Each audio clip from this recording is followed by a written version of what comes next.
Welcome to the Choir Conductor podcast. Each episode features a conversation with people in the choir or music education profession. I am your host, Zach Thompson. Let's start the show. My guest today is Matt Clancy. He's the director of the Heartland Harmonizers Barbershop Chorus and is the baritone for the signature Barbershop Quartet that placed the 4th place in the Barbershop Society International Competition. Welcome to the podcast, Matt. Thanks for having me. Yeah, I'm so glad to have you on. Most of the guests I've had have been either music educators or choir conductors. Not that you're not one of those things, but you are in the somewhat mysterious world to me of barbershop. And that's why I wanted to have you on this podcast. So thank you so much for doing this. Absolutely. Just feel free to ask any questions you want. Yeah, so let's start by having you talk about your musical upbringing. Musical upbringing.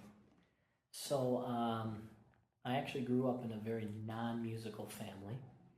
I dabbled with playing the fiddle when I was 9, 10. And that's really the only, if you want to call it, formal education I've really ever had in music. And then I did middle school and high school choir in a small school, Alfred Allman Central School. That's the high school I graduated from. Mm-hmm. So I did chorus and plays and stuff there, but knew that I wasn't going to be doing music as a profession. Mm-hmm. And then I found barbershop in middle school, and that's a whole story unto itself. Right. So were you instantly hooked? Instantly. The second you walked into rehearsal? Instantly. My mother, it's actually a pretty good story. My mother worked the books for a gentleman by the name of Jim Palmer. He was a jeweler. And conversation came up, and I happened to fall into that conversation. Jim asked my mother if I was interested in music. And she's like, yes, he loves to sing. And so he said, great, I'll pick him up Monday evening. So I was 12 years old at the time. And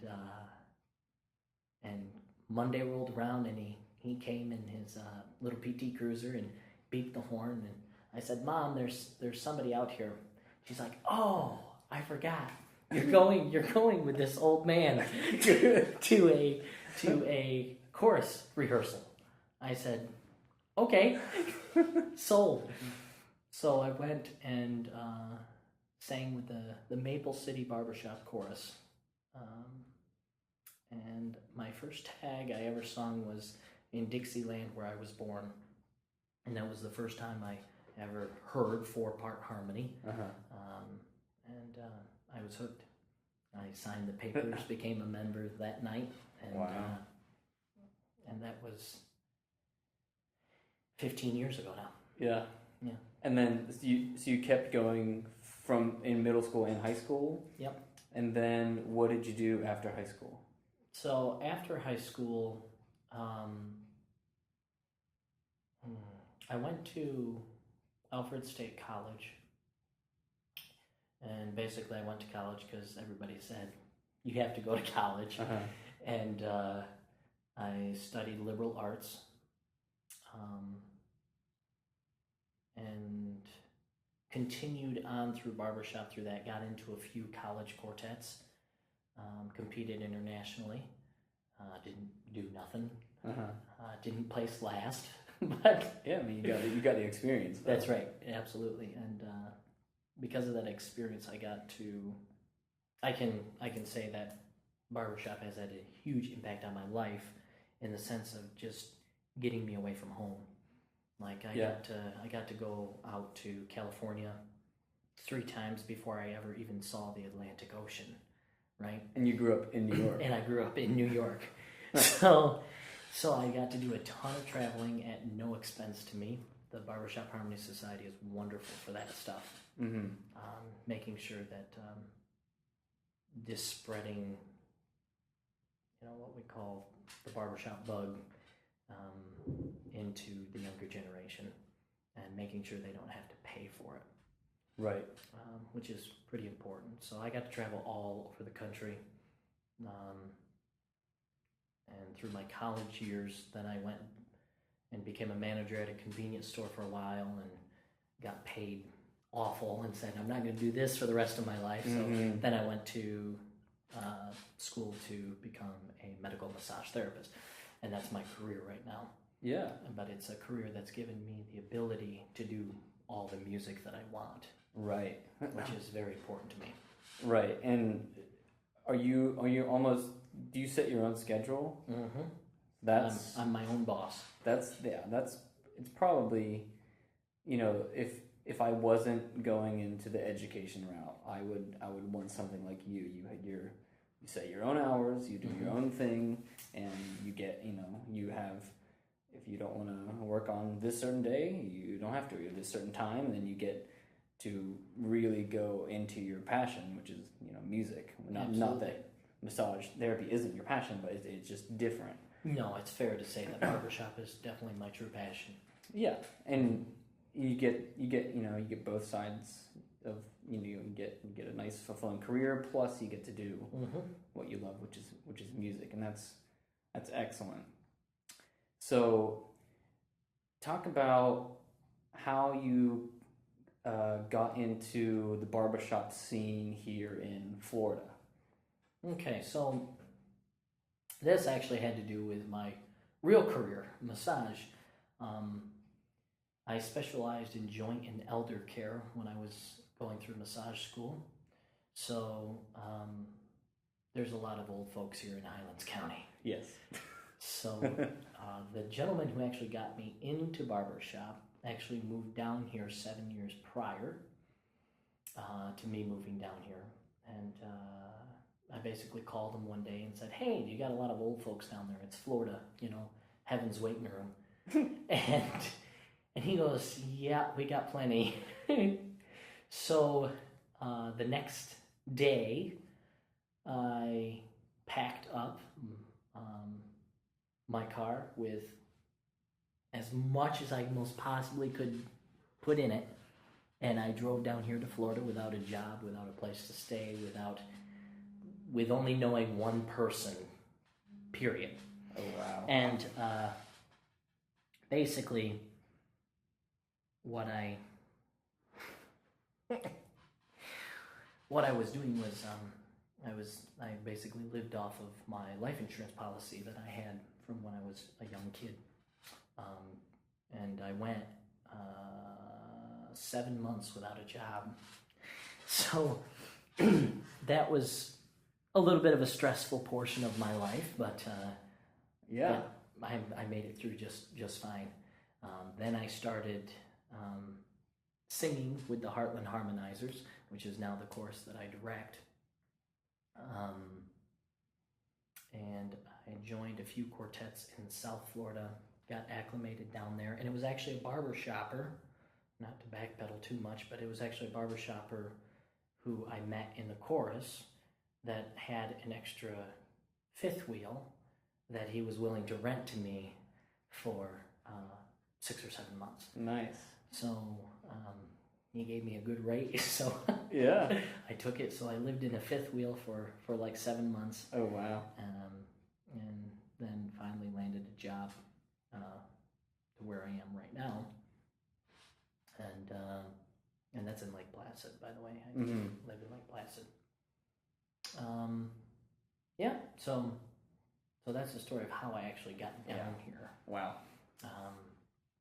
And then with the chorus, I actually butt heads a little bit with the director. So I actually stopped coming to rehearsals for a little while. And then that old people thing is going to just keep coming up in this interview. So time finally caught up with him, and he's just like, I can't direct this chorus by myself anymore. So then he took the high road and actually came to my house, and we buried the hatchet. I came back to the chorus. That's nice.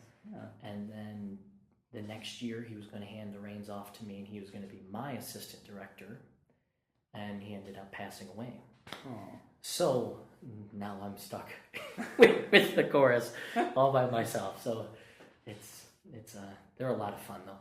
You know, it's a 45-man chorus that's just full of extra dads and grandpas for me. It's really cool. That's excellent. Yeah. And prior to running this chorus, did you have any like traditional training in conducting or piano or nothing? Wow. Nothing. It was completely dry. So the Barbershop Harmony Society, I give it 100% of the credit in terms of me having literally zero formal education in the music world, but still able to learn enough just being in the hobby to be able to then start giving my knowledge to people. Right. And that's all this is. It's like a revolving door. You know, I have well over half of my course can't read a note on the paper, right? But yeah, we can still make fairly good music just by the interlocking harmonies. Right. A lot of music is learned from learning CDs and stuff like that. But yeah, I don't have any formal education to speak of. There is a week-long college experience that the society puts on. It's called Harmony University. Okay. And basically, they offer probably 50 or 60 classes for the whole week.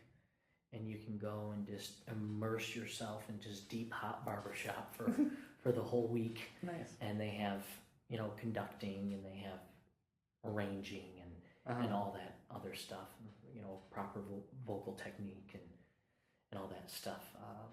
And it's a wonderful experience, but, you know, that's the extent to my education.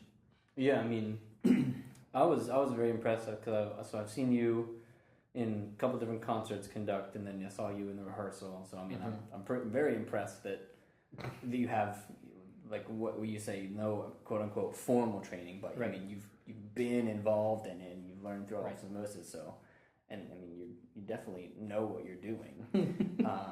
Even in your conducting is very nice. But I like that. You know, so I have the quote unquote traditional choral background. I loved going to your rehearsal because it was so refreshing. Because you say things that I wish I could say to my students, but I can't. Absolutely. Yep. No bar sold. Yeah. And that's definitely, it's made for a very positive relationship between me and my chorus members. Yeah. Right? Because they know that I'm not going to blow any smoke. And at the same time, they know that they're free to come up and tell me whatever is on their mind at any time. Yeah. And I do have a couple of those old codgers that do come up and let me know that they disagree with something that I'm doing. But it's never ever malice. Or ill-intended. It's very cordial. You know, it's a good banter back and forth. And nobody ever gets mad, and that's the environment that I've worked very hard at producing, because with me being my age, it is hard for some people who have been doing this. I have a member who has his 61-year pin. Okay, so he's been doing barbershop for 61 years. Wow. He's made it to the international stage multiple times and whatnot, so I like to make sure that he still feels like he has a say in what goes on. Yeah. Right? Yeah. So how old are you now? I am 27. 27, yeah. Right. I think I'm 27. I think I'm 27. Yeah. You start, I don't know, after 25 I stopped counting. Exactly. So, do I get anything for this birthday? No. Okay. Exactly. Yeah. So he's literally been doing it over twice our lifetime. Exactly. Wow. Exactly. Yeah. And that's great that he Absolutely. can. Absolutely. It's a thing that you can do your entire life. And that's one of the biggest selling points to Barbershop, right? So the students that we have mutually between your course and mine, that's huge to them. Like, you can be the football star, you can be the baseball star for now, and it will disappear when high school's gone. Right. You don't have to worry about that when it comes to vocal. Okay, you can always find a community course and whatnot, but Barbershop is set up so that it doesn't matter where you go in the United States, you're going to have the same fellowship and all that stuff.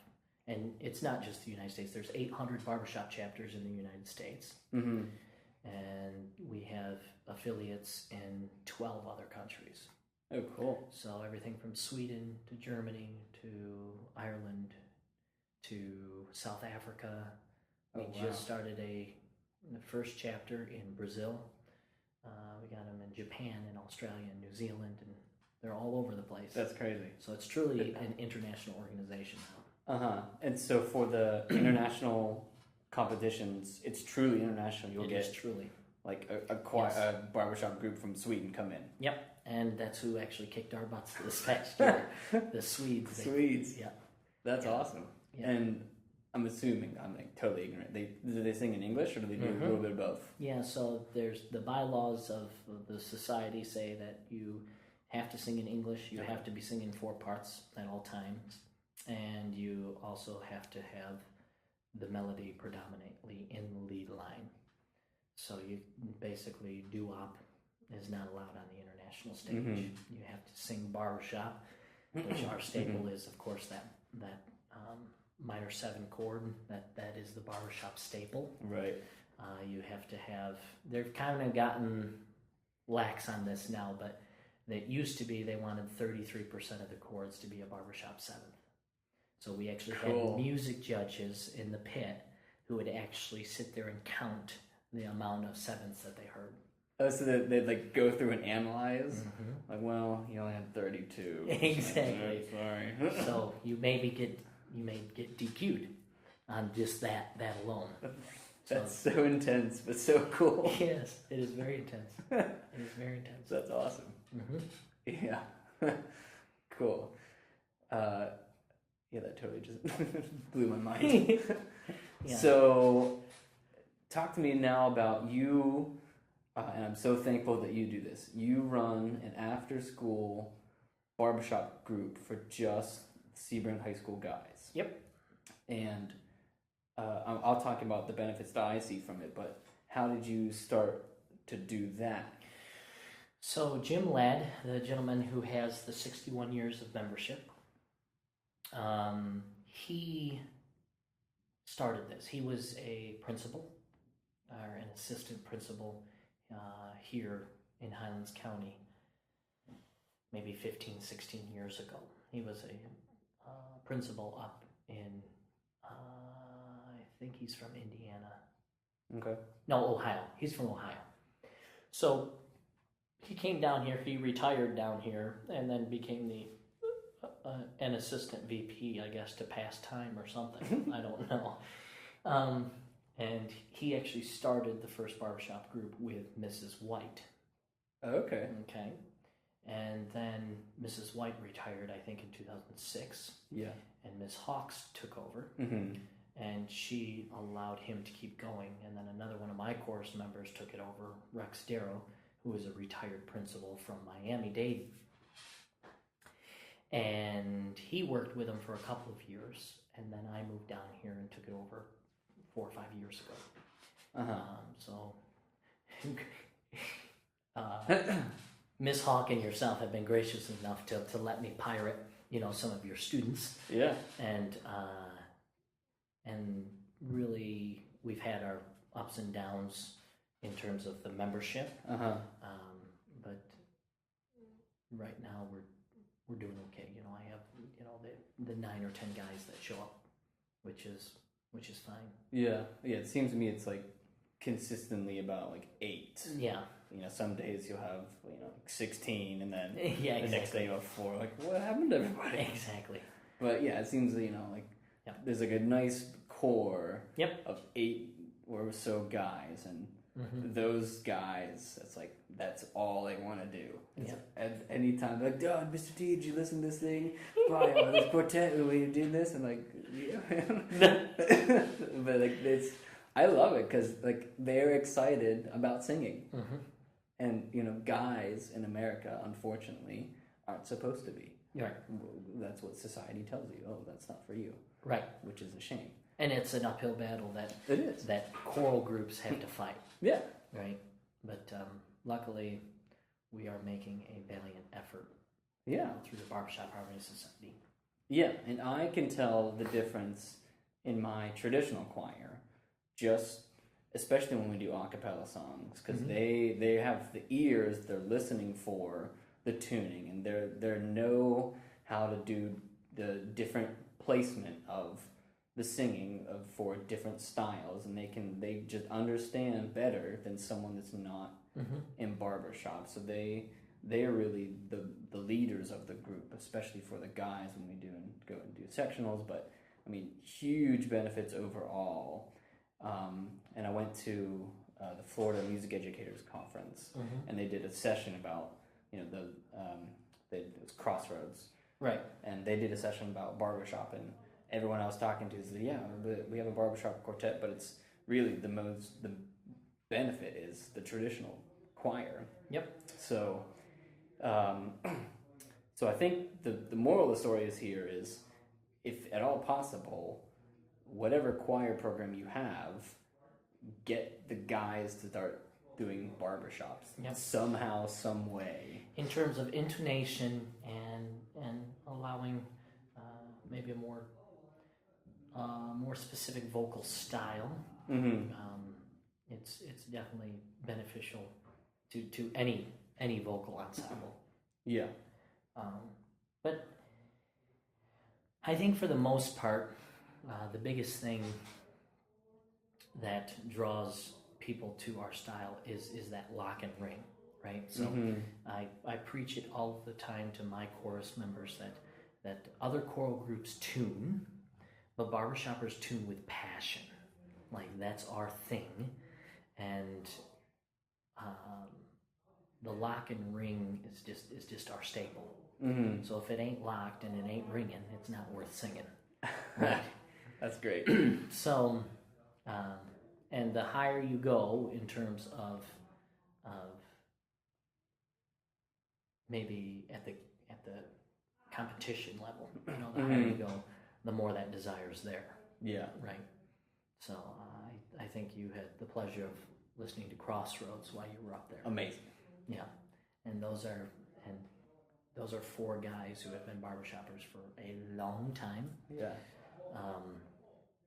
As a matter of fact, the baritone of that group, Brandon Guyton, his first quartet, 4 Voices, were the collegiate champions back in 1996, and they were the first group to go on and win an international competition, and they won in 2002. So then the group is still doing shows today. So they have been together literally since the fall of 1995. Oh, wow. And have carried all the way through. So they literally grew up together. Nice. And have become just great ambassadors of our society. Sure. And then the bass of that group, Dr. Jim Henry. Hilarious. Just an amazing vocalist, amazing personality, and just all around good guy. Yeah. And he is the music. I think the director of music at somewhere in Missouri. Yeah. St. Charles. Yeah. And something I forget, but yeah, he mentioned it, and I know he has a very successful college group that. Yes. Yeah. Yes, and he's also been honored by that organization, which I guess they don't give out too many of those, but he's really done well for the society in that regard, because for a long time, music educators and barbershop directors were not friends. Right. Because which is a shame. We had this very negative outlook And it was because of the way the society was run back through the 70s and 80s with poor vocal technique and all that stuff. And it really came back to bite us in the butt. Yeah. But now we're trying to mend those bridges so that there's a mutual trust and respect between the two. Sure. Can you kind of break down the 4 different parts of a barbershop quartet? So, I don't know. You can go as far as ranges and style, but just kind of break down the 4 different voice parts you're looking for in a barbershop quartet. Okay, so the 4 voices, 3 of which are familiar in your traditional choral setting, and that's your tenor, bass, and baritone. The part that we have that traditional choruses do not is the lead. What's unique about our lead is the melody is actually secondary in terms of placement. So the tenor, there's actually a harmony above the melody. Then you have the melody, then you have the baritone, and then you have the bass. Bass's typical range in barbershop, you need to have a solid, I would say, a low E flat, and then be able to go all the way up to middle C. Baritones should, in modern day barbershop, should have the largest range. You want them anywhere from an octave below middle C all the way up to an octave above middle C. Okay, so wow, lots of falsetto to lots of low fives with your bass. So they need to be in barbershop. We're called I'm a baritone. In the barbershop world, we're called the garbage part because we get all the leftover notes that the arranger decides to give. Yeah. So then you have the lead, who's 95% of the time is on the melody. At least what we would recognize as melody. And then the tenor is the harmony above, so his range should be probably from a B flat just below middle C up to, you should probably have a high E flat. Okay, so the octave and the minor third above middle C. So you should have a pretty good range for tenor too.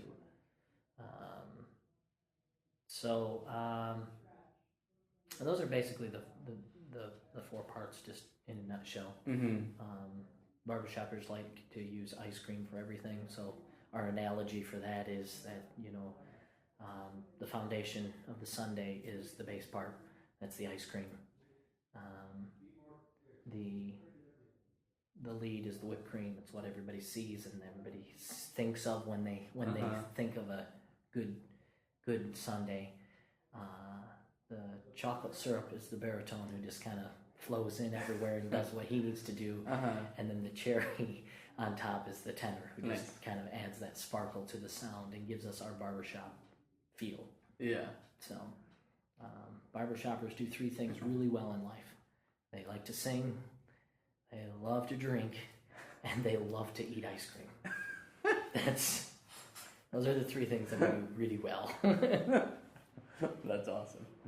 Yeah, and I really appreciate that, the lead part. Guys are excited about singing in falsetto. Oh, yeah. Like, to the obnoxious point, but I mean...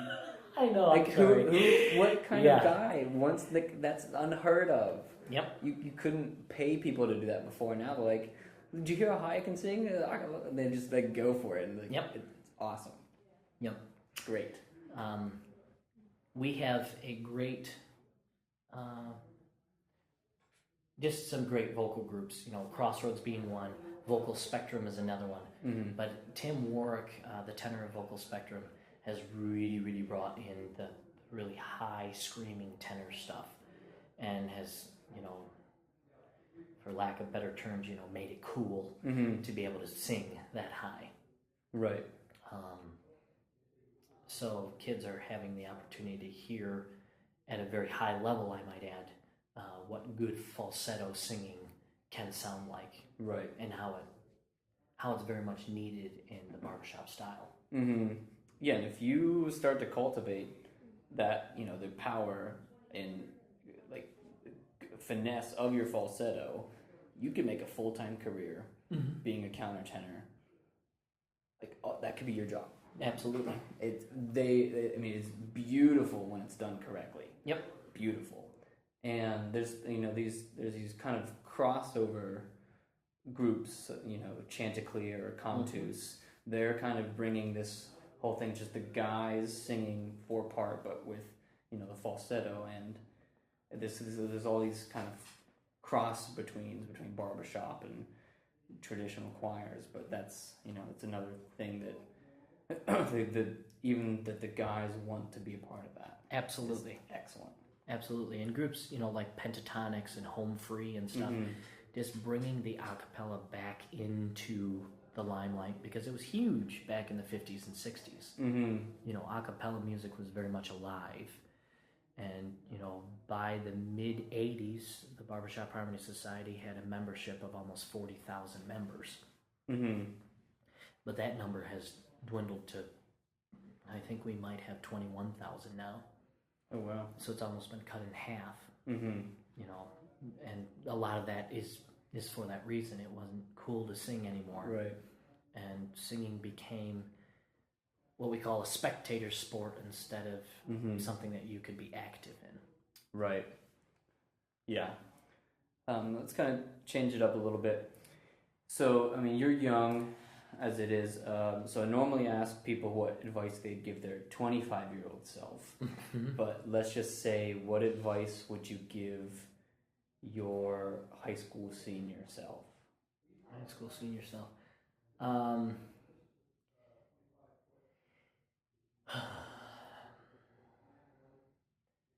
probably would have told myself to pick up piano or something. You know, just, I would love to, you know, for my personal music skills to have better sight reading chops and rhythm. Man, I am white through and through when it comes to rhythm. And, you know, the more I've taught myself, including how to direct and stuff, the rhythms, like, just within the past 3 or 4 years, they're just now, like, starting to make sense to me, as opposed to, you know, going to a good music school and just having that as a foundation. Right. You know, that's something that I really would definitely instill upon my younger self, is to become determined in A, learning an instrument, and B, just becoming a better sight reader. Yeah, that's excellent advice that I wish I would have taken as well. Do you have a favorite musical experience, either as a performer or as an audience member? So to date, this past year in Nashville, Tennessee, where we won our 4th place bronze medals, signature, nobody knew us, right? So we had finished 15th the year before, and people were like, wow, where did this group come from? Well, we worked really hard for a whole year and just wanted to make it into the top 10, which is a huge distinction in our society. Just making it to sing 3 rounds, the Saturday night show, making the top 10. That's all we wanted. Okay. The 4th place medal was just icing on the cake. Okay. But our first round, we sang a song, Change Is Gonna Come, a Sam Cooke chart. And the audience applause, which, mind you, there were 8,000 people in the audience. Okay. We got the entire 8,000 people on their feet, and the applause just would not stop. Wow. So to this point in my life, I've never had that much emotion on stage. Like to just have that gratification of these people appreciate what we just did, right? So after they just applauded, we still had to sing another song. Okay. So it took us a while, and the tenor who's in charge of the pitch pipe, he blew it, and I didn't hear it. So I just looked at him and shook my head like I didn't hear the pitch. So we just kind of stood at the mic, the four buffoons that we are, and just waited for the audience applause to finally stop. And then Will blew the pitch again, and we sang our powerhouse ballad, "What'll I Do," which is just a gut wrenching, feel good ballad. And that was probably my greatest musical experience so far. That was even better than being called forth and then placing a medal around your neck. The audience reaction was just that much better. Yeah, that would be overwhelming. Yeah. And 8,000 people is a lot of people to sing for. Yeah. So it's that's excellent. It was great. Yeah. So what about as an audience member? Audience member. I guess you're just going to be able to tell a barbershopper through and through. That's why I have you on. Yeah. So it was in 2009 when Crossroads won their gold medal. They sang a song called "Lucky Old Son," a song from the early 1920s, and they had it rearranged and whatnot.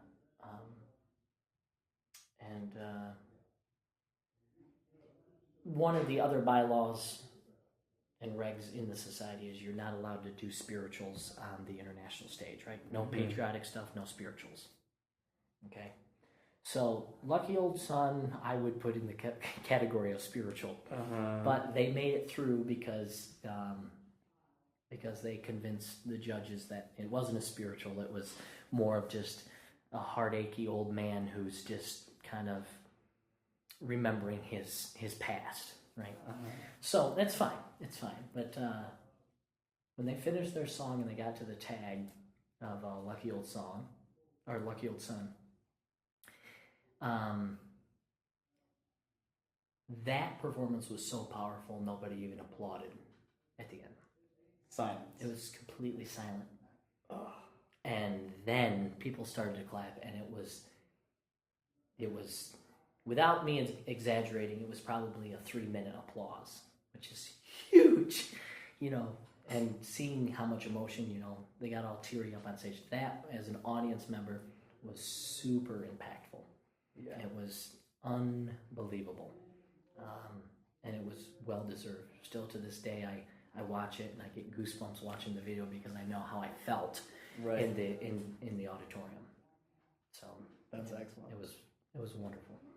And how frequently do they have these international competitions? Every year. So they have named an international champion every year since 1938. Okay. So the society's 79 years old. Yeah. And it every year takes place in Nashville? It moves. Oh, okay. So that's why, as a young guy, 14, 15, 16, through middle school and whatnot, that's why I got to do the travel. Oh, okay. Because by the time I graduated high school, international had been in Pasadena, Las Vegas, Denver, Colorado, San Antonio, Texas, Tampa, Nashville, Pittsburgh, and Philadelphia, and Montreal. Cool. Yep. Canada. Yep. Love Canada. So that was all before I had left high school, those 7 years. That's excellent. Yeah. Yeah, music and travel, they go together so well. Absolutely. That's excellent. Do you have a favorite app? Favorite app? It's only my favorite app because I can't get the real thing, right? I love Notate Me. Okay. I love it. It's how I arrange my music. And any tags that I do or whatnot that I teach to my chorus, I can go right into that app and write my music. It's basically one of those, write sloppy and it turns it into a hard copy for you. Cool. It's great. It's on your phone? Mm-hmm. Yep. Is it free? You have to pay something? Yeah, a little bit? $15 or something. Okay. Completely worth it. But you literally just write on it and then it... Absolutely. That's cool. After the interview, I'll show it to you. Yeah, notate me. So I would like to get staff, right? Yeah. But one, I'm not an eye person product, period. Right. I don't like eye products. Mm-hmm. So unfortunately, my stubbornness prevents me from having the really good notation app, which is staff. Yeah. It's like, Mac and PC people have wars. The other war is Sibelius versus Finale. Absolutely. Absolutely. So I grew up on Sibelius, and everywhere I go, we use Finale. I don't want to use it. I don't use exactly. I use Sibelius. Yeah. Okay, what about, do you have a favorite book? Favorite book? Could be any book.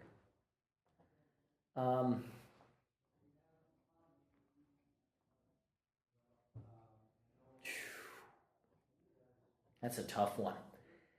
I'm a huge Stephen King fan. Uh-huh. And I'm a huge Lee Child fan. So,